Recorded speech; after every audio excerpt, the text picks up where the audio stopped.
Hello दोस्तों, मैं प्रसन्नजीत मंडल आप सबों को मेरे YouTube चैनल प्रसन्नजीत विजन पे स्वागत करता हूँ। तो चलिए दोस्तों, आज हम लोग विटामिन के बारे में बात करेंगे। तो चलिए वीडियो को स्टार्ट करते हैं।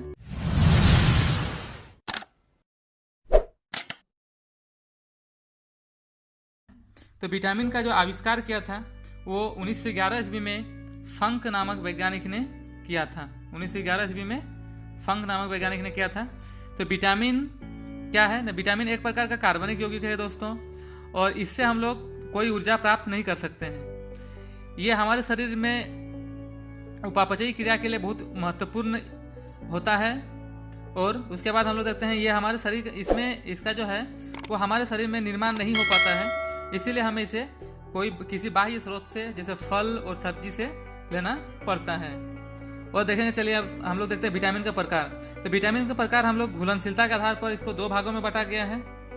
तो इसको सबसे पहले हम लोग किए हैं जल के आधार पर। तो जल में घुलनशील विटामिन क्या क्या है दोस्तों, तो देखते हैं बी और सी जो है, ये दो विटामिन जो है वो जल में घुलनशील होता है। और ये जो दो विटामिन जल में घुलनशील होने के कारण ये हमारे शरीर के अंदर ज़्यादा समय तक नहीं रहता है, क्योंकि हमारे जल में घुलनशील होने के कारण ये मूत्र द्वारा हमारे शरीर से बाहर निकल जाता है। उसके बाद देखते हैं वसा या कार्बनिक घोलकों में घुलनशील विटामिन। तो ये है ए डी ई के, एडेक, या फिर इसको उल्टा कर देते हैं कीड़ा, के ई डी ए। तो ये हो गया vitamin A, vitamin D, vitamin E और विटामिन के। ये जो है ये वसा में घुलनशील विटामिन है। ये हो गया दो प्रकार। चलिए अब इसके बाद हम लोग देखते हैं विटामिन और उसके रासायनिक नाम। तो विटामिन ए उसका रासायनिक नाम क्या है दोस्तों, रेटिनॉल हो गया उसका रासायनिक नाम। तो उसके बाद हम लोग देखते हैं विटामिन B1। तो विटामिन B1 का रासायनिक नाम क्या है दोस्तों, थायमीन। विटामिन B1 का रासायनिक नाम हो गया थायमीन। उसके बाद हम लोग देखते हैं विटामिन B2, इसका रासायनिक नाम क्या हो गया, तो राइबोफ्लोविन। उसके बाद हम लोग देखते हैं विटामिन B3। तो विटामिन B3 का रासायनिक नाम क्या हो गया दोस्तों, नियासिन। उसके बाद हम लोग देखते हैं विटामिन B5। विटामिन B5 का रासायनिक नाम हो गया दोस्तों पेंटेथोनिक अम्ल। उसके बाद हम लोग देखते हैं विटामिन B6। तो विटामिन B6 का रासायनिक नाम हो गया पायरिडॉक्सिन। Vitamin B7। तो विटामिन B7 इसका रासायनिक नाम हो गया दोस्तों बायोटीन। विटामिन B11 इसका रासायनिक नाम हो गया दोस्तों फोलिक अम्ल। उसके बाद हम लोग देखते हैं दोस्तों विटामिन B12, इसका रासायनिक नाम क्या हो गया दोस्तों, साइनोकोबालामीन। इसका रासायनिक नाम हो गया दोस्तों साइनोकोबालामीन। उसके बाद हम लोग देखते हैं विटामिन C।